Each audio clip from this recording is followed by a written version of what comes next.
Hello friends, स्वागत है आपके अपने YouTube channel Vimlesh coaching classes में।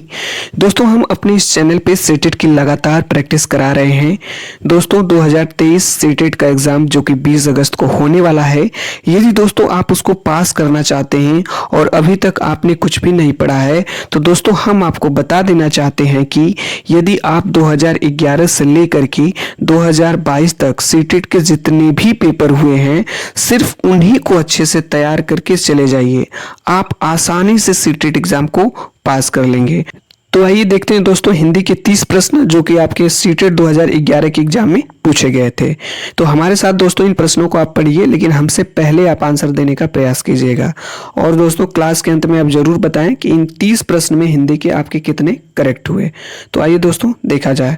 हमसे पहला क्वेश्चन पूछा गया है दोस्तों, 91 नंबर का क्वेश्चन है।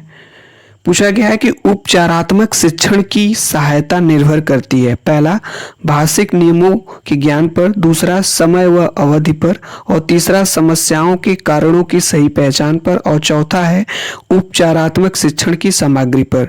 तो आप लोग दोस्तों बताइएगा किस पे जो है निर्भर करती है, उपचारात्मक शिक्षण की सहायता किस पर निर्भर करती है। तो दोस्तों जो इसका आंसर हो जाएगा वो थर्ड वाला हो जाएगा, ऑप्शन नंबर थर्ड हो जाएगा, समस्याओं के कारणों की सही पहचान पर।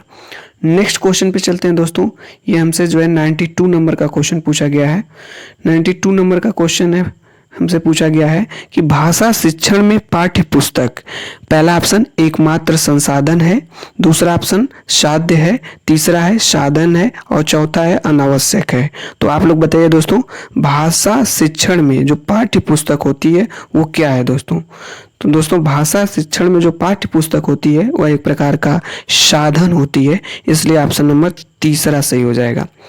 ठीक है, नेक्स्ट क्वेश्चन पे चलते हैं। अगला क्वेश्चन दोस्तों हमसे पूछा गया है 93 नंबर का, हिंदी की कक्षा में प्रायः हिंदीतर भाषी बच्चे हिंदी सीखने में अनेक कठिनाइयों का सामना करते हैं, क्योंकि दोस्तों अक्सर आप लोग देखे होंगे कि हिंदी की कक्षा में जो प्रायः जो हिंदीतर भाषी बच्चे होते हैं वो हिंदी सीखने में अनेक कठिनाइयों का सामना करते हैं। ऐसा क्यों दोस्तों।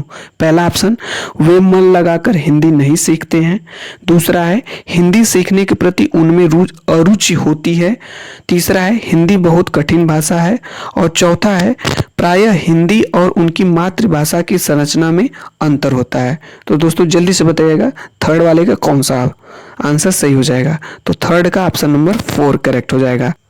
नेक्स्ट क्वेश्चन है दोस्तों 94 नंबर का। 94 नंबर का क्वेश्चन है, कहानी सुनाने से पहला बच्चे प्रसन्न होते हैं, दूसरा बच्चों कक्षा में एकाग्रचित होकर शांत बैठते हैं, तीसरा बच्चे अनुशासित रहते हैं, और चौथा बच्चों की कल्पना शक्ति व चिंतन शक्ति का विकास होता है।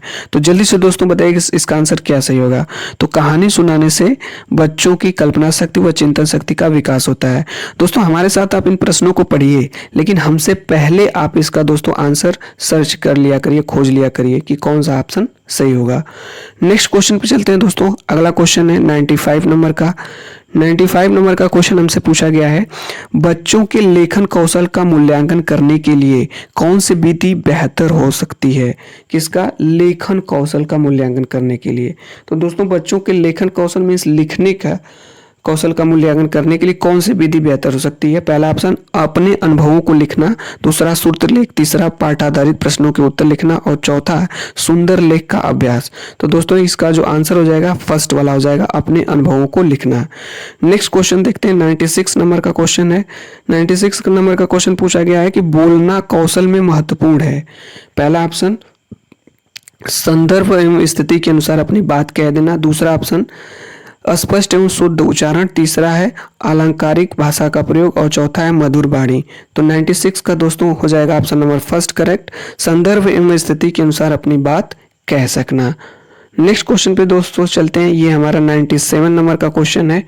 97 नंबर का क्वेश्चन हमसे पूछा गया है कि एक भाषा शिक्षक के रूप में सबसे बड़ी चुनौती है। पहला, बच्चों को भाषा सीखने के महत्व से परिचित कराना, दूसरा बच्चों की भाषा को संचार साधनों के प्रवाह से मुक्त रखना, तीसरा भाषा संसाधनों का अभाव है, और चौथा बहुभाषिक कक्षा के शिक्षण के लिए उचित रणनीतियां तय करना। तो दोस्तों ऑप्शन नंबर 97 का 4 करेक्ट हो जाएगा। बहुभाषिक मीन्स अनेक प्रकार की भाषाएं, ठीक है, कक्षा के शिक्षण के लिए उचित रणनीतियां तय करना।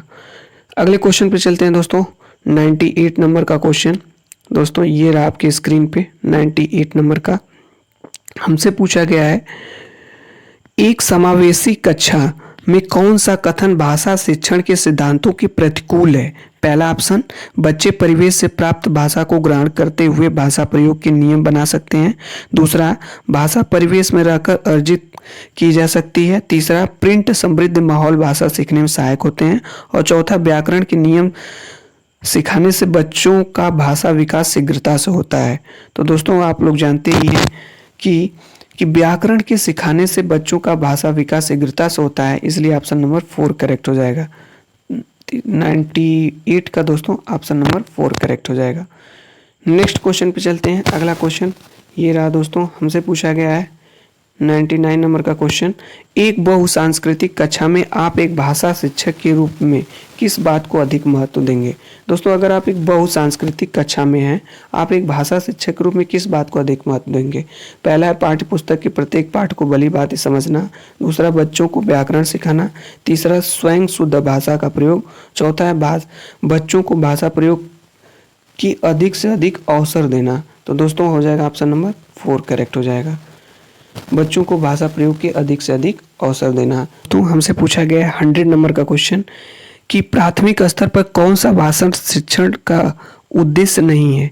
भाषा शिक्षण का उद्देश्य नहीं है पूछा गया है। पहला है अस्पष्टता एवं आत्मविश्वास के साथ अपनी बात कहना। दूसरा, वर्णमाला को क्रम से कंठस्थ करना। तीसरा है ध्वनि संकेत चिन्हों का संबंध बनाना। और चौथा है विभिन्न संदर्भों में भाषा का प्रभावी प्रयोग करना। तो दोस्तों इसके लिए ऑप्शन नंबर 2 करेक्ट हो जाएगा सही, वर्णमाला को क्रम से कंठस्थ करना, क्योंकि दोस्तों प्राथमिक स्तर पर भाषा शिक्षण का उद्देश्य नहीं पूछा गया है। ठीक है, तो कंठस्थ करना नहीं होगा।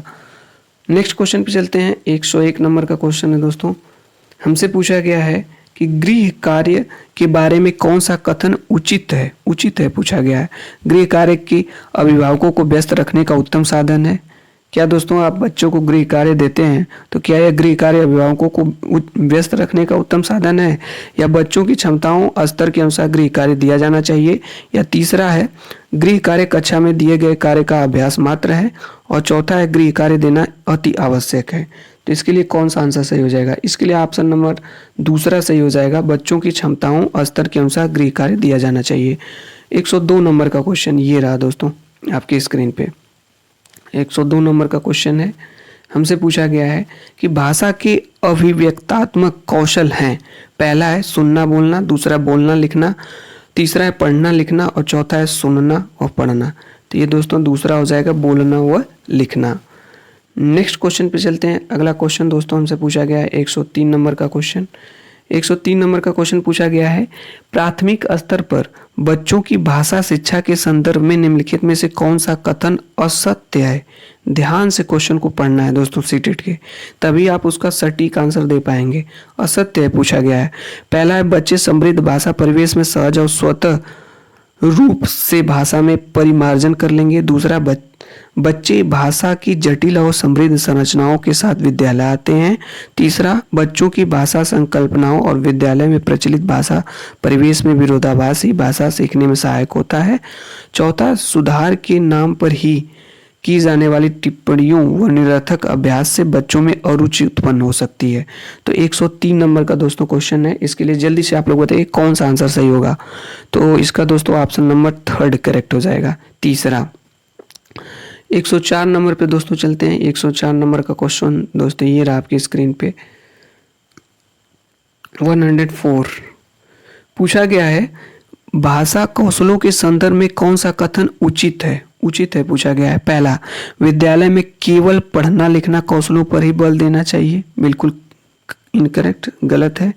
बच्चे केवल, यहाँ पे देखिए दोस्तों केवल दिया गया यहाँ पे, तो ये भी गलत हो जाएगा। तीसरा है भाषा के चारों कौशल परस्पर अंतर संबंधित हैं। करेक्ट दोस्तों, सुनना पढ़ना लिखना बोलना ये चारों कौशल हैं भाषा के, ये वाला ऑप्शन आपका करेक्ट हो जाएगा। नेक्स्ट क्वेश्चन पे चलते हैं। 105 नंबर का क्वेश्चन दोस्तों ये रहा हमारा 105 नंबर का क्वेश्चन। पूछा गया है कि पाठ में दिए गए चित्रों का क्या उद्देश्य होता है। जो पाठ में दिए गए चित्र होते हैं उनका क्या उद्देश्य होता है। चित्रों से पाठ्य पुस्तक आकर्षक बनती है। दूसरा, चित्र पाठ की शोभा बढ़ाते हैं। तीसरा, पाठ्य पुस्तकों में चित्र देने का प्रचलन है। चौथा, चित्र अमूर्त संकल्पनाओं में सहायता करते हैं। तो जल्दी से बताइए दोस्तों, इसके लिए ऑप्शन नंबर चौथा करेक्ट हो जाएगा। चित्र जो होते हैं अमूर्त संकल्पनाओं में सहायता करते हैं। नेक्स्ट क्वेश्चन पे चलते हैं। 106 से लेकर के दोस्तों 111 नंबर का जो क्वेश्चन है, ये जो है ये आपकी कविता दी गई है। यहाँ पे दिया गया कविता की पंक्तियों को पढ़कर निम्नलिखित प्रश्नों में सबसे उचित विकल्प चुनिए। ये दोस्तों आपकी कविता है। कविता दी गई है कि अब न गहरी नींद में तुम सो सकोगे, गीत गाकर मैं जगाने आ रहा हूँ, अतल अस्ताचल तुम्हें जाने न दूंगा, अरुण उदयाचल सजाने आ रहा हूँ, कल्पना में आज तक उड़ते रहे तुम, साधना से सिहर कर मुड़ते रहे तुम, अब तुम्हें आकाश में उड़ने न दूंगा, आज धरती पर बसाने आ रहा हूँ। ये दोस्तों आपकी कविता है और इस पे आधारित प्रश्न पूछे जाते हैं। देखिए दोस्तों, आपको दो इसमें जो है पैसेज मिलेंगे। पहला पैसेज जो होगा दोस्तों आपका वो उस पे भी कुछ प्रश्न पूछे जाते हैं और दूसरा जो होगा उस पे कविता दी गई रहेगी और उससे भी रिलेटेड 4-5 प्रश्न आपसे पूछ लिए जाएंगे। तो आइए देखते हैं प्रश्न दोस्तों। इसके जो प्रश्न पूछे गए हैं 106 नंबर का क्वेश्चन है। यहाँ पे देखते हैं दोस्तों, 106 नंबर का हमसे क्वेश्चन पूछा गया है कि गहरी नींद में सोने का अर्थ है मृत्यु को प्राप्त होना, परिश्रमी होना, बेखबर होना, चिंता युक्त होना। तो दोस्तों जब हम गहरी नींद पे सोते हैं तो दोस्तों आप लोग बताइए इसके लिए कौन सा आंसर करेक्ट होगा। तो इसके लिए ऑप्शन नंबर 3 करेक्ट हो जाएगा। हम लोग दोस्तों बेखबर हो जाते हैं, मीन्स बेखबर होना। नेक्स्ट क्वेश्चन है, अगला क्वेश्चन है 107 नंबर का। हमसे पूछा गया है कि कवि लोगों को कहाँ नहीं जाने देगा, पाताल में, अतल गहराई में, जहाँ सूर्य अस्त होता है, पतन की राह पर। तो दोस्तों कवि जो है लोगों को पतन की राह पर नहीं जाने दे रहा है, मीन्स पतन की राह पे नहीं चाह रहे हैं कि वो जाएं लोग, इसलिए 107 नंबर का चौथा सही हो जाएगा। 108 नंबर का क्वेश्चन हमसे पूछा गया है। 108 नंबर का क्वेश्चन कि कवि किस तरह के व्यक्तियों को संबोधित कर रहा है। आप लोग बताइए। जो अत्यधिक प्रेरित हैं, जो बहुत परिश्रमी हैं, जो जीवन की कठोर वास्तविकताओं से बेखबर हैं, जो आकाश की ऊंचाइयों को छूना चाहते हैं। तो जल्दी से बताइए दोस्तों इसके लिए कौन सा आंसर करेक्ट हो जाएगा। तो दोस्तों जो लोग जो जीवन में कठोर वास्तविकताओं से बेखबर हैं उन्हीं के बारे में दोस्तों कवि जो है उनको संबोधित कर रहा है। नेक्स्ट क्वेश्चन है 109 नंबर का क्वेश्चन है। ये रहा 109 नंबर का क्वेश्चन। पूछा गया है कि कवि लोगों को क्यों जगाना चाहते हैं। पहला, ताकि लोग गीत सुना सकें। दूसरा, ताकि मनुष्यों में गतिशीलता आ सके और वे प्रगति के पथ पर आगे बढ़ सकें। तीसरा, सुबह हो गई है और यह कवि का दायित्व है। तो दोस्तों ऑप्शन नंबर 2 करेक्ट हो जाएगा। दूसरा, ताकि मनुष्यों में गतिशीलता आ सके और वे प्रगति के पथ पर आगे बढ़ सकें। नेक्स्ट क्वेश्चन पे चलते हैं। अगला क्वेश्चन ये रहा हमारे स्क्रीन पे 110 नंबर का क्वेश्चन। पूछा गया है कि अतुल अस्ताचल तुम्हें जाने न दूंगा पंक्ति में कौन सा अलंकार है। श्लेष अलंकार, उपमा अलंकार, रूपक अलंकार या अनुप्रास अलंकार। तो दोस्तों जल्दी से बताइएगा। इसमें हो जाएगा आपका अनुप्रास अलंकार। तो 110 का चौथा सही हो जाएगा। नेक्स्ट क्वेश्चन 111 पे चलते हैं। ये 111 नंबर का क्वेश्चन हमसे पूछा गया है। कविता का उपयुक्त शीर्षक हो सकता है हर्ष, कोलाहल, आकाश, जागृति। तो दोस्तों कविता का जो उपयुक्त शीर्षक है वो हो आपका जागृति है। ऑप्शन नंबर 4 करेक्ट हो जाएगा। नेक्स्ट क्वेश्चन पे चलते हैं। यहाँ पे भी देखिए दोस्तों वो कविता पूछी गई थी, कविता से उस पे जो है 4-5 प्रश्न पूछे गए थे और यहाँ पे देखिए गद्यांश पूछा जाएगा और गद्यांश से भी आपके 4-5 प्रश्न पूछ लिए जाएंगे। यहाँ पे देखिए 112 से लेकर के 120 तक का क्वेश्चन जो है गद्यांश पे आधारित है। तो दोस्तों ये गद्यांश है, गद्यांश को आपको पढ़ना रहता है और अच्छे समझना रहता है और उस पर आधारित प्रश्न देना रहता है। तो आइए हम सीधे प्रश्न को देखते हैं। हमसे पहला प्रश्न पूछा गया है कि मनु को अपनी किस गलती का एहसास हुआ? उन्होंने गांधी जी की बात नहीं मानी थी। मनु ने डायरी में काटने की गति का हिसाब लिखा था। तीसरा, उन्होंने डायरी में सही सही बातें लिखी थी। और चौथा, उन्होंने डायरी में वगैर शब्द का प्रयोग किया था। तो जल्दी से बताइएगा इसके लिए दोस्तों। तो उन्होंने क्या किया था कि डायरी में वगैर शब्द का प्रयोग किया था। यह दोस्तों मनु ने गलती की थी, उन्हें गलती का एहसास हुआ था। नेक्स्ट क्वेश्चन पे चलते हैं। अगला क्वेश्चन 113 नंबर का क्वेश्चन है। ये 113 नंबर का क्वेश्चन हमसे पूछा गया है, गांधी जी ने वगैर शब्द पर अपनी आपत्ति क्यों जताई? वगैर शब्द की जगह आदि शब्द का प्रयोग सही है। दूसरा, गांधी जी चाहते थे कि सही भाषा का प्रयोग हो। तीसरा, वगैर शब्द में कार्य और विचार की स्पष्टता नहीं है। और चौथा, वे चाहते थे कि बातों को ज्यों का त्यों लिखा जाए। तो जल्दी से बताइएगा 113 नंबर का क्वेश्चन में दोस्तों कौन सा करेक्ट होगा? तो ऑप्शन नंबर 3 करेक्ट हो जाएगा। वगैर शब्द में कार्य और विचार की स्पष्टता नहीं है, इसीलिए गांधी जी ने वगैर शब्द पर अपनी आपत्ति जताई। नेक्स्ट क्वेश्चन पे चलते हैं। 114 नंबर का क्वेश्चन पूछा गया है, यह भी पैसेज पे आधारित है। गांधी जी ने डायरी लिखने को इबादत करने जैसा क्यों कहा है? गांधी जी ने डायरी लिखने को इबादत करने जैसा क्यों कहा है? दोनों में समय लगता है, दोनों कार्य हमारे कर्तव्यों में शामिल हैं, दोनों कार्य रोज किए जाते हैं, दोनों में सच्चाई और ईमानदारी होनी चाहिए। तो दोस्तों दोनों में सच्चाई और ईमानदारी होनी चाहिए। ऑप्शन नंबर 4 करेक्ट हो जाएगा। नेक्स्ट क्वेश्चन है 115 नंबर का क्वेश्चन है कि डायरी लिखना इसलिए महत्वपूर्ण है क्योंकि। देखिए दोस्तों, डायरी लिखना चाहिए, हमें भी अपने जीवन में डायरी लिखना चाहिए। और इसका आंसर आप जरूर बताइएगा क्या करेक्ट होगा। पहला है, इसमें व्यक्ति स्वयं का विश्लेषण करता है और स्वयं मूल्यांकन भी करता है। दूसरा, इसमें व्यक्ति पूरे दिन किए गए जमा खर्च का हिसाब किताब कर सकता है। और तीसरा, गांधी जी इसे महत्वपूर्ण मानते थे। और चौथा है, इससे व्यक्ति का समय अच्छा गुजर जाता है। तो 115 नंबर का दोस्तों हो जाएगा ऑप्शन नंबर 1 करेक्ट।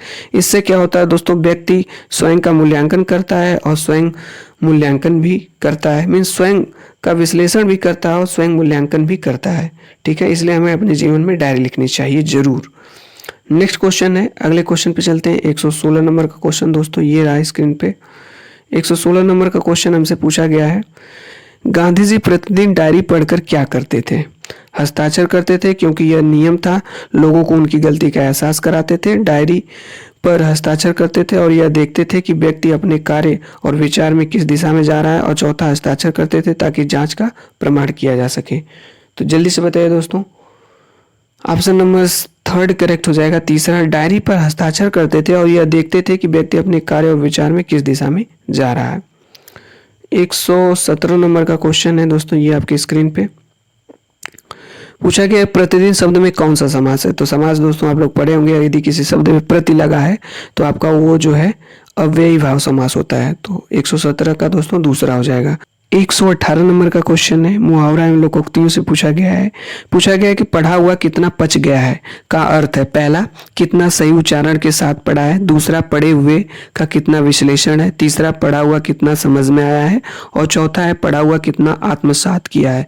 तो दोस्तों जो इसका आंसर सही हो जाएगा और 4th वाला हो जाएगा, पढ़ा हुआ कितना आत्मसात किया है। नेक्स्ट क्वेश्चन पे चलते हैं। क्वेश्चन नंबर 119 119 नंबर का क्वेश्चन है, आज की क्लास का सेकेंड लास्ट क्वेश्चन, कार्य शब्द का तद्भव रूप बताइए। तो दोस्तों कार्य शब्द का जो तद्भव रूप होता है वो होता है काज। ऑप्शन नंबर 4 करेक्ट हो जाएगा। नेक्स्ट क्वेश्चन चलते हैं 120 पे 120 नंबर का क्वेश्चन है, विचार में इक प्रत्यय लगाकर शब्द बनेगा। तो दोस्तों जब आप विचार में इक प्रत्यय लगाएंगे तो आपका बन जाएगा वैचारिक। ऑप्शन नंबर 4 करेक्ट हो जाएगा। तो विचार का वैचारिक हो जाएगा इक प्रत्यय लगाने पे। तो दोस्तों आज की इस क्लास में 30 क्वेश्चन मीन्स हिंदी के 30 प्रश्नों में आपके कितने सही हुए, कमेंट्स बॉक्स में दोस्तों आप जरूर बताइएगा।